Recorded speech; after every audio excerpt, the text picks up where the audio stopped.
Fala pessoal, tudo bem? Eu estou aqui direto da Febrabiotech, do stand do Gorilla, e hoje eu estou aqui com o André Mello da BEM. A gente vai falar um pouquinho sobre tokenização. André, obrigado por vir aqui. Eu vou deixar você se apresentar aí e falar um pouquinho Prazer do seu background. Então só para me apresentar, meu nome é André Mello, eu sou um sócio da BEM, da prática de serviços financeiros. Eu trabalho principalmente com grandes bancos e instituições de pagamento aqui no Brasil e na América Latina. E tenho acompanhado muito a disrupção que tem acontecido no espaço de PIX, Open Finance e tokenização e outros tipos de iniciativas que têm acontecido no setor. Então é um prazer estar aqui na Febrabiotech, muito legal ter a oportunidade de conversar com vocês. Legal, obrigado pela presença. Eu acho que a primeira pergunta a gente já vê esse movimento de cripto e tokenização aí acontecendo ali desde 2013, 2014, né?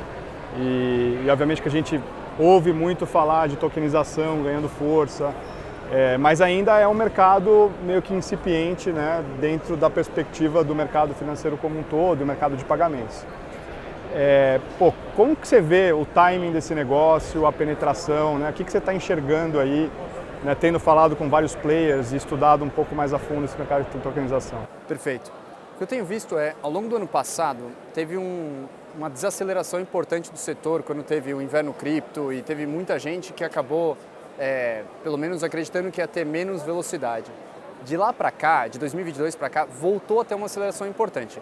Parte porque o próprio Bitcoin voltou perto da sua máxima histórica, isso daqui gera muito interesse, mas parte porque vários casos de uso de tokenização começaram a se materializar ao redor do mundo. Então tem alguns que não estão necessariamente relacionados a cripto, e sim a como é que você usa a tecnologia do blockchain para efetivamente viabilizar a troca de valores, ativos, custódia em casos de uso diferentes. Então, por exemplo, na Austrália tem um monte de gente querendo construir stablecoins do dólar australiano, utilizando provedores de tecnologia, Fireblocks e outros caras. Então tem coisas como isso.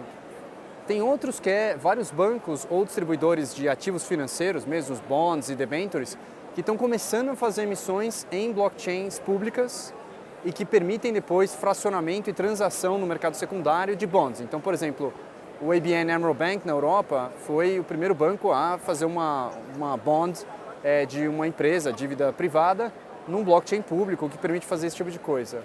E a gente vê também diversos bancos e empresas de pagamento às bandeiras, de cartão, por exemplo, experimentando com esse tipo de solução, obviamente, como você falou, ainda em volumes baixos, mas justamente apostando que a tokenização vai se acelerar.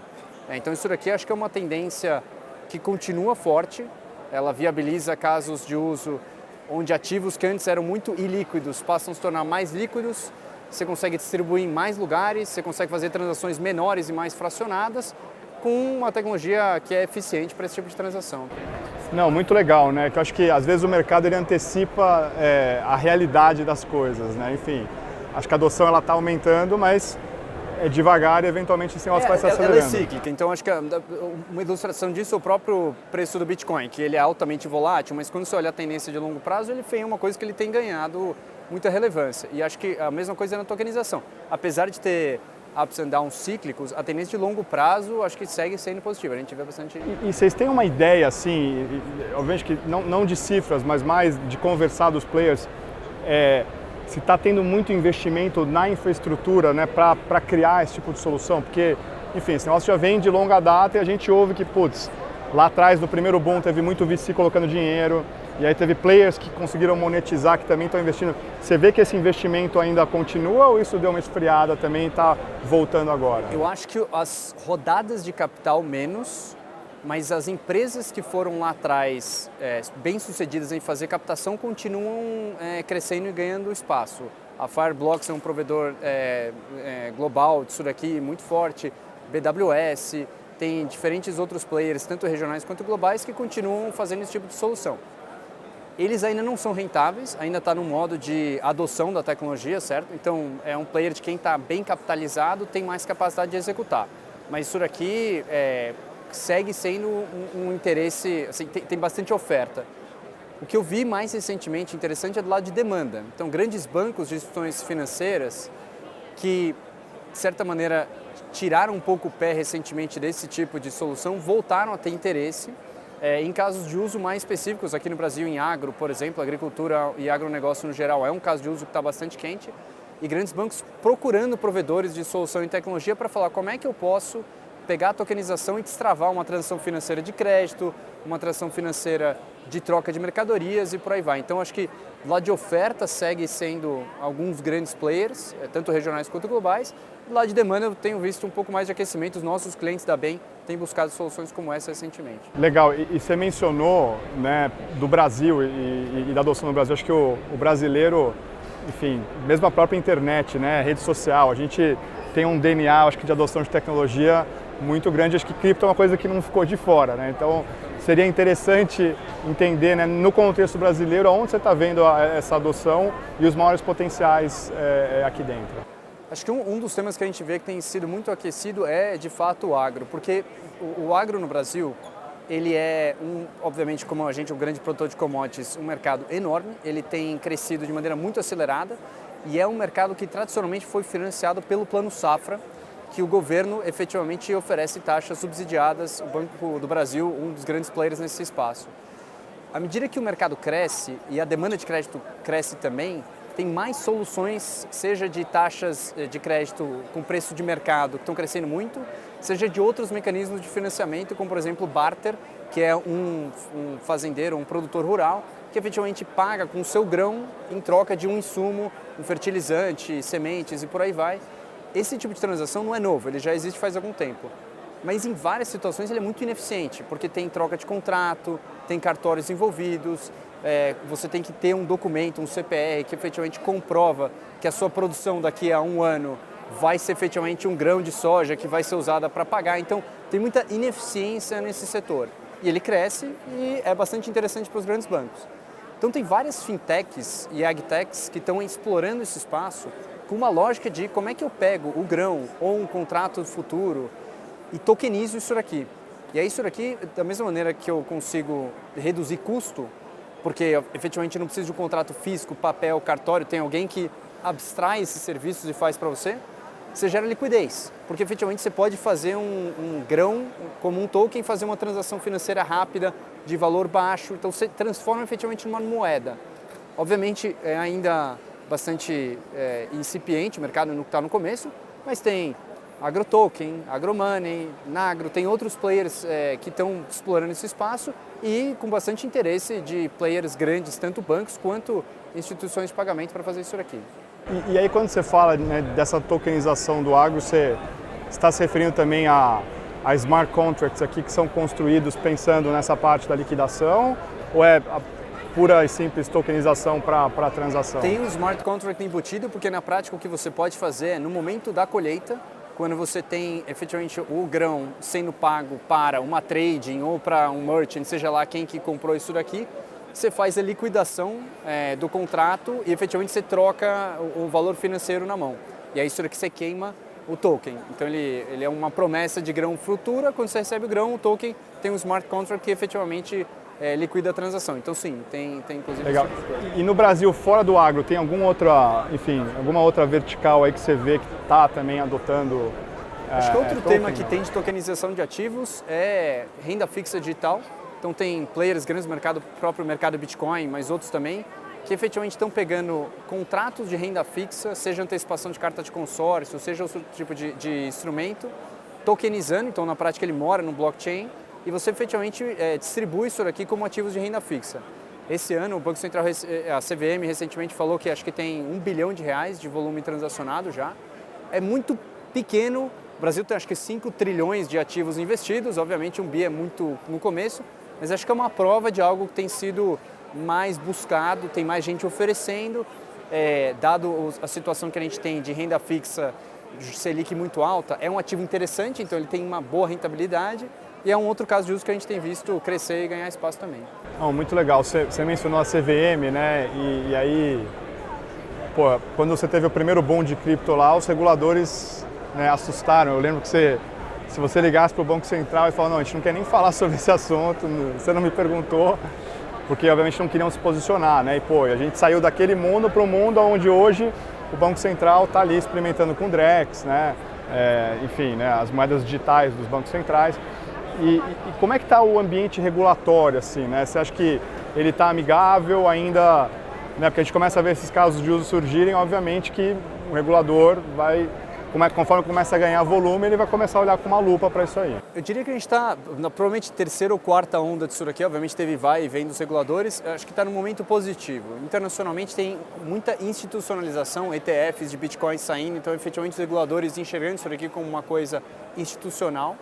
No Brasil é a mesma história, então acho que tem um viés mais positivo. O próprio Drex, agora acabando a primeira fase do sandbox do Drex, na qual várias instituições financeiras participaram, o Banco Central quer reagir aos aprendizados, seja privacidade, seja a segurança da informação para fazer isso funcionar, mas para a fase 2, além disso, tem uma ambição muito grande de expandir, trazer mais provedores dentro do espaço, expandir o número de casos de uso.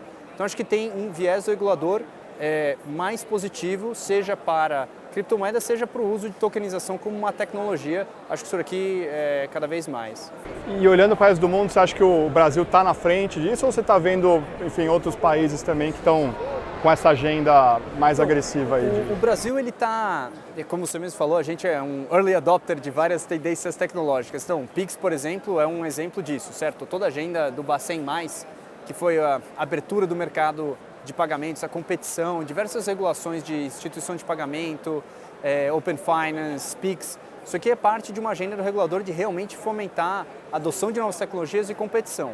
Então, isso aqui tem sido muito, muito bem sucedido. Então, quando eu comparo com outros países, vou falar um pouco de pagamentos, mas o Pix ele é a rede de pagamento instantâneo com a adoção mais acelerada do planeta. Tem o UPI na Índia, que é o Unified Payments Interface, que ele também é um grande caso global. O Pix cresceu 10 vezes mais rápido, se medido por transações por usuário por dia. Então, o Brasil ele é um early adopter desse tipo de tecnologia e tem um ranking de adoção de cripto, que é transações de cripto e volumetria como percentual da população. Também a gente está bastante bem posicionado aqui. Então, é um país à frente, eu diria, nesse tipo. Legal. A gente, pro Gorilla aqui, né, esse assunto de tokenização ele é super importante porque no final do dia o problema que a gente resolve, que é esse problema de transformar transações e produtos de investimento em portfólio, ele se torna cada vez mais relevante quanto mais produtos tem no mercado. Né, você olha o mercado de investimento há 7, 8 anos atrás, você não tinha ETFs ainda aqui no Brasil, você tinha menos fundos, menos produtos de renda fixa. Hoje em dia você tem literalmente centenas de milhares de produtos. E com tokenização a gente provavelmente vai para milhões de produtos, né? Porque você vai ter token de tudo e no final do dia as pessoas precisam colocar tudo numa mesma base para entender o que está acontecendo, onde eu estou ganhando, onde eu estou perdendo, por quê, né? Onde eu estou exposto a risco, né? E aí eu vou te fazer uma pergunta difícil aqui, mas dado que você está estudando o mercado, eu acho que você vai ter um guess melhor do que qualquer um aqui.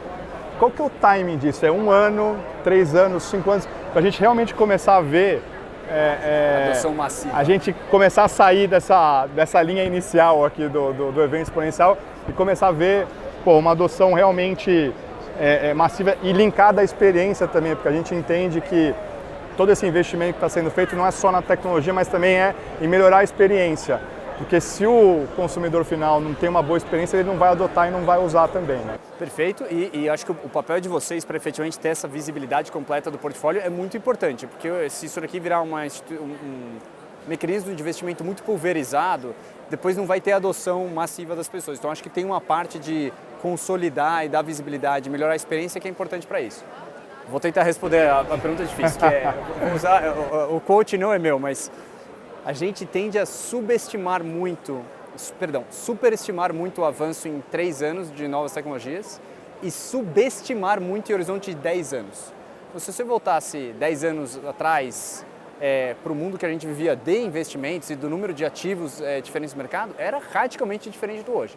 Então, o palpite que eu vou dar aqui, que é uma estimativa, é que em 1 década a gente deveria ver, com um certo grau de certeza, uma adoção bem mais massiva. Agora, é 10 anos ou é 7? É 7 ou é 5? É 5? Eu não vou me arriscar, mas eu acho que em horizonte de tempo mais longo, com o nível de interesse que a gente tem de grandes players, com a institucionalização desse tipo de classes de ativos, com pressões nas moedas tradicionais, nos ativos tradicionais grandes, inflação aqui, inflação nos Estados Unidos, taxas de juros amplas, nível de endividamento dos governos a nível global alto, são tendências que historicamente movem muito para esse tipo de adoção.